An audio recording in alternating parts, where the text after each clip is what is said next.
But I'm going to talk about how I learned to value people. And the reason this message is heavy upon my heart is I feel that at this time in our life and in our country and our culture, instead of valuing people, we devalue people. Instead of coming together, we're divisive. And I think it breaks the heart of God. And I also think it's not Christian. And so if you'll let me today just talk to you from what I have learned in my life and what I've learned from God, I think that I have a goal, and the goal is at the end of our time together, you will feel valued by God and valued by others, and that you will go out and be a value connector with others, and that you will, instead of dividing, you will begin to encourage people to come together. We have a choice in this culture that we live in today. We have a choice to either curse the darkness, and that's what most people do, or we have a choice to turn on the light. And we got to ask ourselves, where am I going to be in my life? Am I going to talk about how difficult this time is, and am I going to be divisive in my life, or am I going to be salt and light? And we have two challenges. And the challenge in our culture today, we have two challenges. I see it so clearly. The first challenge is that we've lost our way in the area of values. We have probably now at least one, if not two generations that hasn't grown up in learning and living out good values in their own life. And then we have another challenge, and that is because we have lost our way with values, we cease to value people. I was in a conversation with a good friend of mine, Kevin Myers, recently, and he said, John, you're known for valuing people. And he said, how did you come to that place? How did you come to the place where you value people? When I talk about valuing people, I'm talking about valuing everyone. Okay? See, we have no problem with me teaching that it's important for us to value people as long as it's the people we value.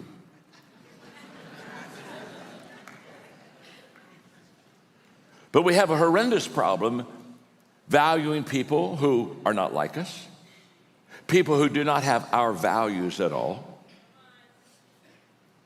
It's kind of like, you know what, John, this is a good message if you talk about valuing people I like, but if you're going to talk about valuing people I don't like,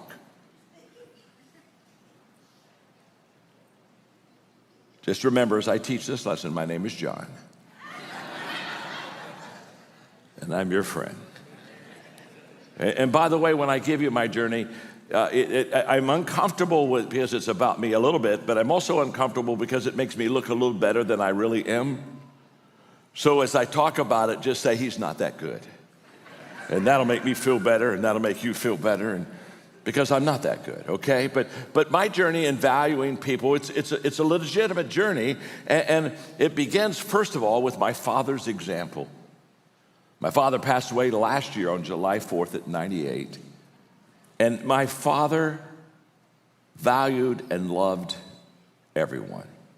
In fact, when he was 90, we were having a conversation one day, and he said, John, isn't it wonderful that as I get older, as people get older, isn't it wonderful as people get older, how much more they love people? And I said, that's not true. I said, I know a lot of people, they're getting older, but they don't love people more. I know a lot of people, they get older and they're grouchier. I know a lot, I mean, the reason that you do is because you've valued people all your life. And here's what happens. As you get older, everything exaggerates. And if it's good, it exaggerates in a positive way. And if it's bad, it exaggerates in a very negative way. And my father was living a life of valuing people, of which it was natural for him as he grew older to even love them more. And the greatest advice he ever gave me was when I graduated from college. He said, John, if you will value people, believe in people, and unconditionally love people, he said, you will always have people that want to follow you. And that grid of valuing people, believing people, and unconditionally loving people has stayed with me all of my life. Every time I write a book, I write it because I value people. I believe in them. I believe the best in them. I unconditionally love them. Every time I teach a lesson, I go through that grid, and it's my Father's example. And the values lesson I pull from that is very simple. How I value people determines how I view people. Don't miss that. My value of people determines my perspective of them. Another way to say it is how I view things is how I do things. How I view people is how I value people. My second experience in valuing people was what I call my evangelism awakening, and that was in my first little church in southern Indiana, and there was a man in the hospital that didn't go to our church, but his two sisters did. His name was Jim, and I visited him in the hospital. The sister said, "Would you visit Jim? He doesn't come to church," and I did, and I liked Jim, and Jim liked me, and we had a wonderful conversations over a couple-week period of time. Every 2 or 3 days, I'd go see him. I liked him. In fact, I liked him so much, and he liked me so much, he said, John, when I get out of the hospital, I'm going to come to church. And I told Jim's sisters, Jim's going to come to church. Hey, Jim's coming to church. It's just so good, Jim's coming to church. And we got all excited, but there was a problem. Jim died.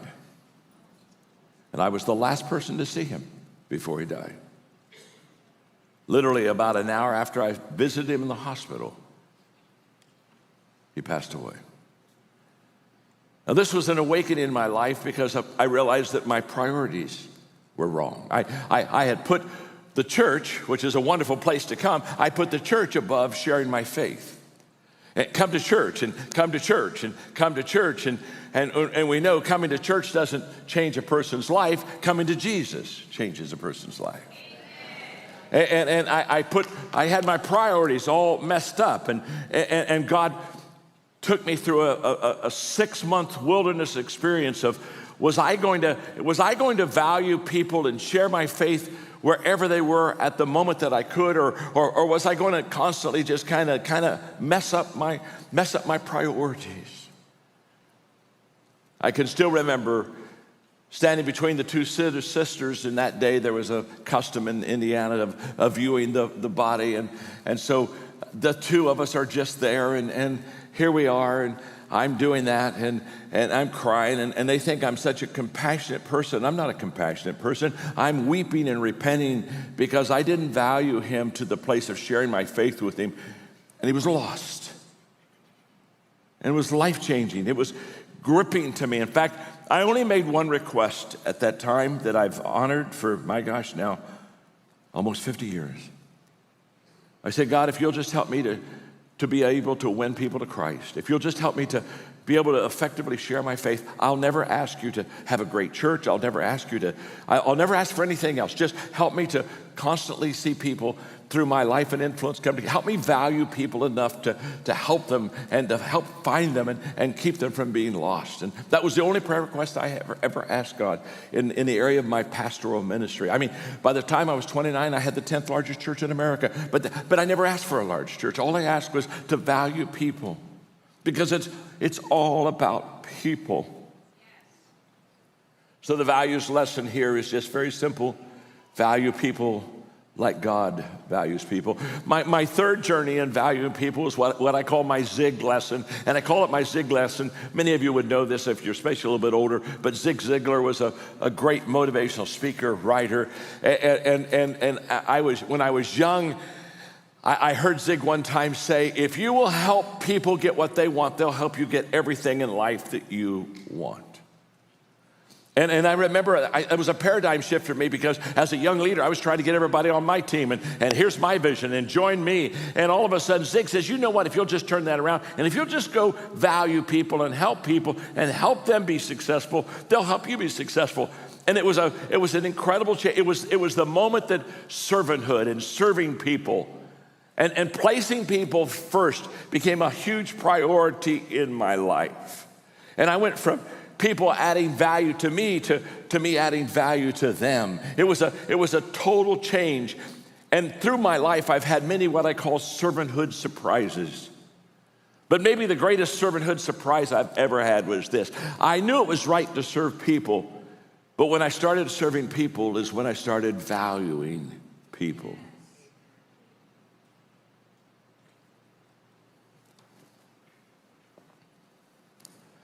Okay, stay with me.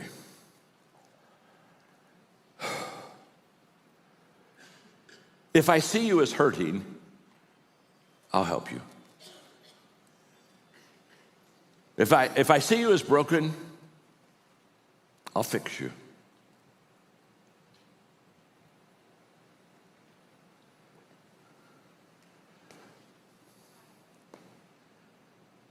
But if I see you as valuable, I'll serve you.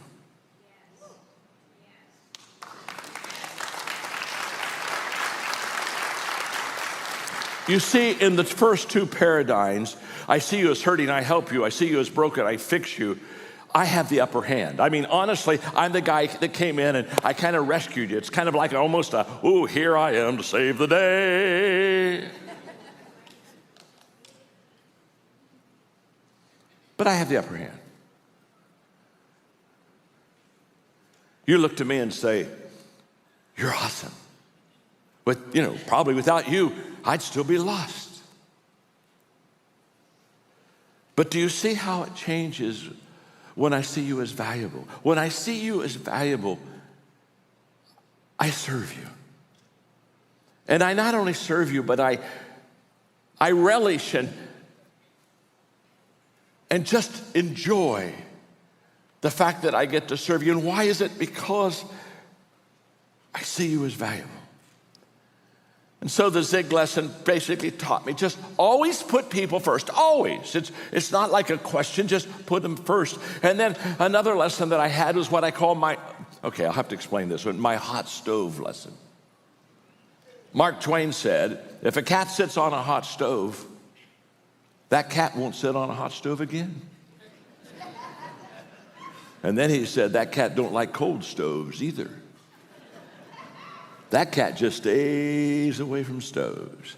Why? A bad experience. And in my younger years as a pastor, I had a young man that had such potential, and I loved him, and I equipped him, and I trained him, and I poured my life into him. And I was naive. Of course I was naive. I was young. And I would look at him, and I'd say, you and I will do life and ministry together, all of our life. And I was just giving everything I got, only to find out that I got betrayed, literally had to fire him, lost a relationship.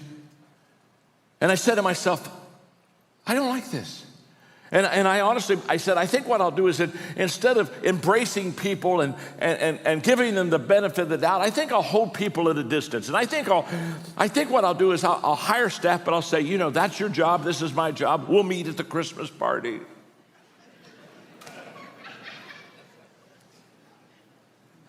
And for about 6 months, that's exactly what I did. And then I discovered something. I discovered something that really helped change my life again. I discovered the good news is if I held people, if I didn't value them, if I didn't think the best of them, if I somehow, because I got hurt by them, kind of isolated myself from them, here's what I found. The good news was that if I kept myself isolated and protected and walls, etc., the good news is they couldn't hurt me. But the bad news is they couldn't help me. So I made a conscious decision. Let them in. Let them in. Take the walls down. Value them right where they are. And the values lessons I learned in that period of my life was don't allow a bad experience to become a lifetime experience.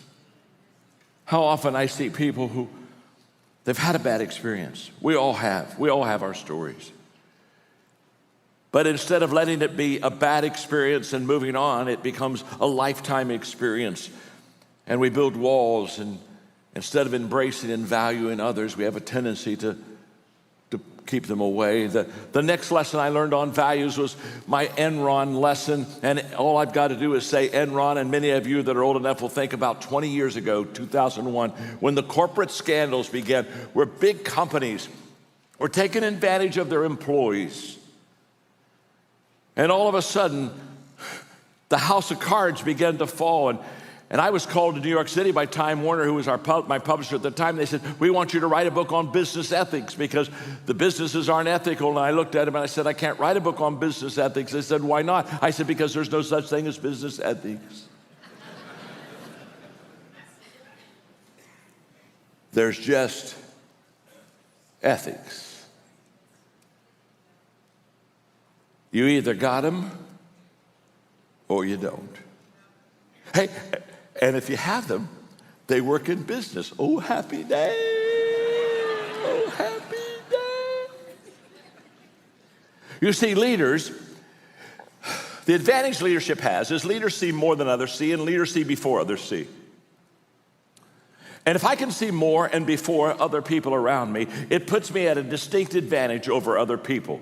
Now, the question is, when I have that distinct advantage, am I going to add value to people and make their life better, or am I going to add value to me and make my life better? That's the question. Am I going to motivate them and move them for mutual advantage, or am I going to manipulate them and move them for personal advantage? And out of the Enron experience, I wrote a book, Ethics 101. In fact, of all the books I've ever written, it's the book that got the most awards. And the only reason I can figure that out is no one else writes about ethics. But here's what was powerful. I wrote it based on the golden rule. Treat others as you would like to be treated yourself. It's a value. It's a beautiful value. And that's when I realized that values, are above the law. The values lesson is simple. Great values are greater than any law that could be passed. Let me tell you something. You can make a law in the land, but if you don't have good values, you'll still break it. We don't have a law problem in America. We have a values problem. And it starts on the inside. It starts on the heart. Don't force it. Don't force it. Don't force it. Number 6, my 6th lesson was the crossover lesson in experience. And this was when I've been writing books for many years, and my publisher in Nashville told me that my books were being read by the secular and business community more than the Christian community, and I had no idea. I had never planned that. It was a surprise to me. But the point that I want to make here in this lesson is that the moment that I realized that I was influencing lost people, that I was influencing non-Christians, I felt immediately called to that world. I said, I'm going to cross over. And here's what I discovered. The closer I got to those people, the more I loved them. You see, the closer I get to them, the more I love them. The farther I am away from them, the more I judge them. When you're far, you judge. When you're close, you love.